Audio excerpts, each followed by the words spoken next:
I would now like to welcome the next speaker to the platform. This is Professor Anne Gregory, who is co-chair of the Global Alliance. Anne, over to you.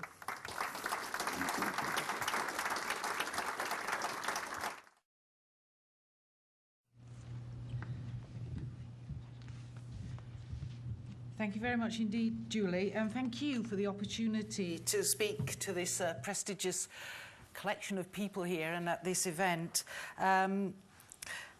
This is a global launch, and you've got a speaker from the Global Alliance. Now, just in case you're thinking I come from Star Trek, let me just assure you that the Global Alliance is actually the confederation of communication and public relations association from around the world, about 70 members. And I'm here representing the Global Alliance because we were part of the NGO community that also helped to structure and inform the preparation of the consultation document that you've got before you. And I'm also accompanied by my colleague Jane Wilson, who's from the Chartered Institute of Public Relations. Thank you, Jane. And it's very important that our community is represented here, and it's very important that the the Institute is represented, because this is a crucial opportunity for us, because at the heart of corporate reporting and this new form of corporate reporting is an alignment, really, of what is communicated and how it is communicated. And integrated reporting is also about reporting with integrity. And therefore, the professional communications community who align themselves with a code of ethics, as the Chartered Institute members clearly do, it's really important that those people who are involved with you in this incredible work are aligned with you and what you're trying to do as a group of professionals in your own fields. Now, what I've been asked to talk about today is beyond compliance, and I've got 10 minutes to give you quite a different perspective.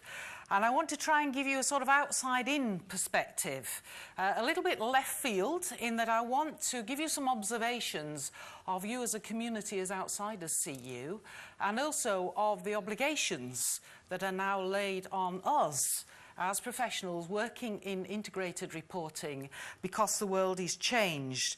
So in my 10 minutes, I want to cover the wider context. I want to look a little bit at the new realities that business is facing, and I also want to look at the specific role of communications. And I want to refer you first to Professor Klaus Schwab, who you will know as the chairman of the World Economic Forum. And he's come up with 5 drivers which are related for the new world in which we live post the economic crisis. And the drivers which are going to push forward business and the economic environment in which we live are these. First of all, we live in a very complex world. The World Economic Forum has identified 78 different driving complex issues and problems that face us, from mass migration to climate change to lack of water, etc., etc. He also talks about the connectedness of the world in which we live. It's not only that these issues are often connected, but the political, social and economic boundaries are actually beginning to collapse. And if we think of the internet now, and we think of the impact of the internet and how it interrelates these areas, need I say any more? We live in a compressed world where the knowledge that was acquired in the last 100 years has been far outstripped by the knowledge that's been acquired in the last 10 years. And we know that we live in a 24/7 environment. News is news is news every second of the day. And we live in a codependent world where there are no boundaries. So the local becomes the international very, very quickly. And we know in the sphere in which we operate that something that happens in one area of the globe may immediately impact on the cost of shares, on the stock exchanges, etc., etc. And the context is changing. Power is moving from west to east and from north to south, which means that business models are also changing, because the way of the Old West seems to have failed to a lot of the emerging nations, and they're looking for a new way of operating. So what does this context mean for us? Well, it means that we're going through a time of tremendous uncertainty, and people are looking for new certainties. And unfortunately, they're turning to things like fundamentalism, to activism, to nationalism, and here we are, the day after Boston. And need I say more, really? And I think that in this uncertainty, there's a tremendous opportunity for us because people are looking to new institutions and other institutions to give them a sense of stability. And corporations that are sustainable and long-lived are a point of stability and sustainability for a lot of people who seek some level of certainty in their lives. So that leads to a new compact, really, between business and society. Everyone has a stake in the future. The problems are too complex for singular answers and for singular organisations to answer. Collaborative action is the way forward. Value is cooperative and co-created.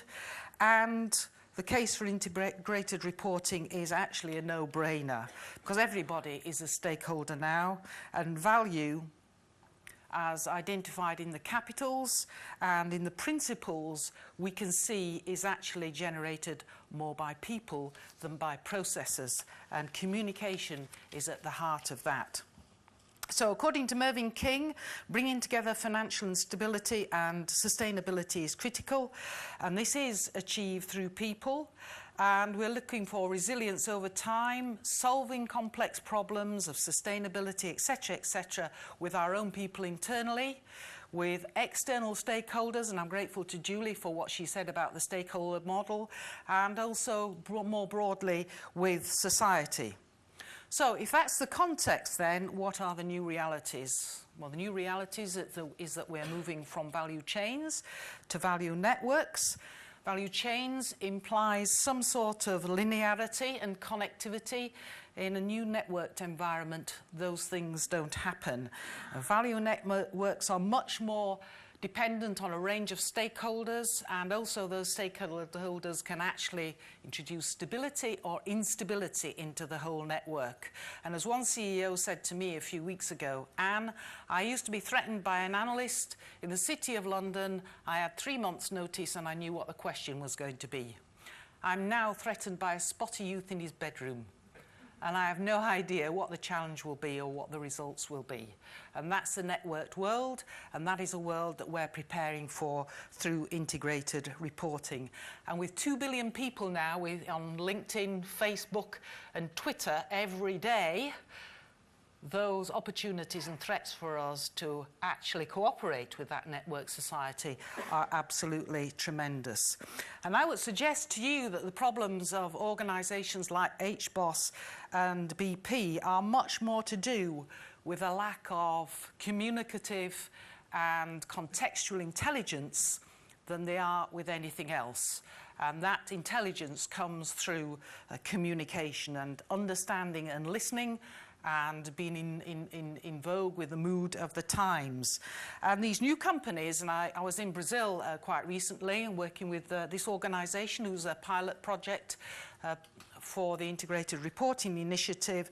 They started trying to understand what their stakeholders wanted, and they started building their aspirations around the accountabilities which they knew now that they were going to have to live with in the networked world.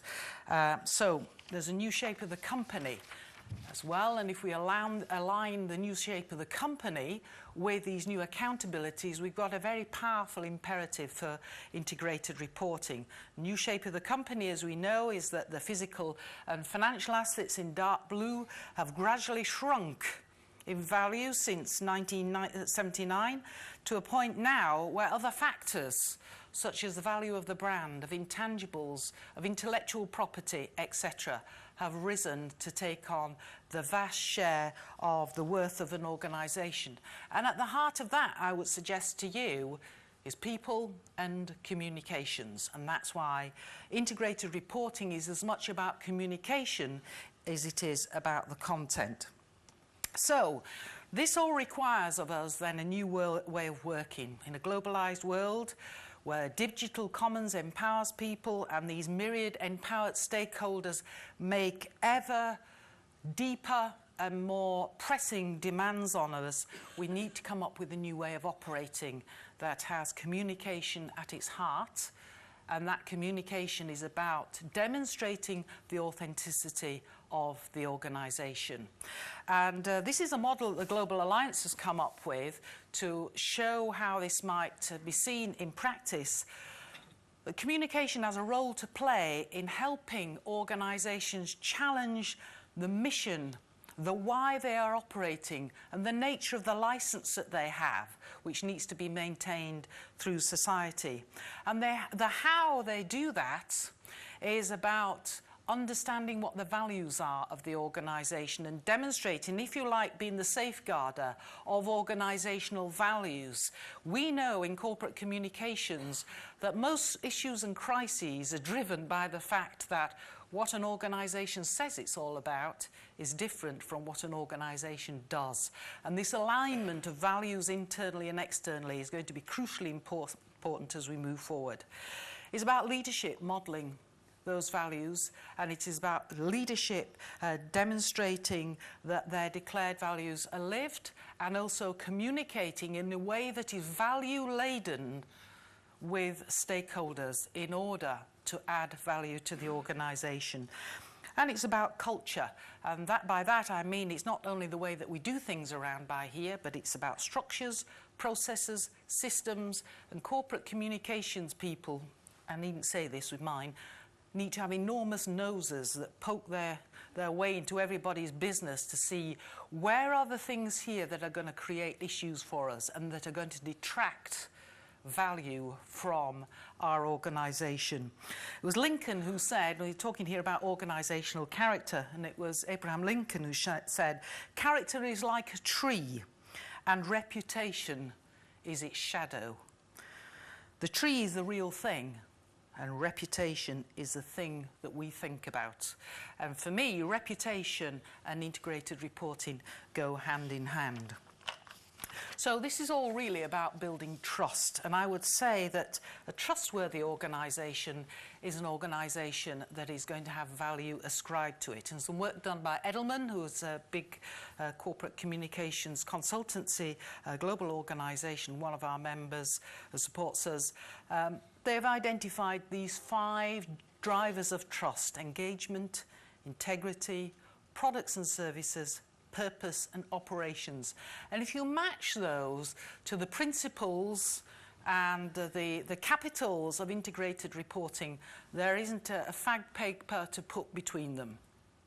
So this is what integrated reporting is really all about, because at the end of the day, having a sense of true north, having a sense of values, having a sense of culture is the ultimate core competence. And that is something that needs to be driven and generated throughout the whole organisation, I would suggest to you, not just proposed by leaders.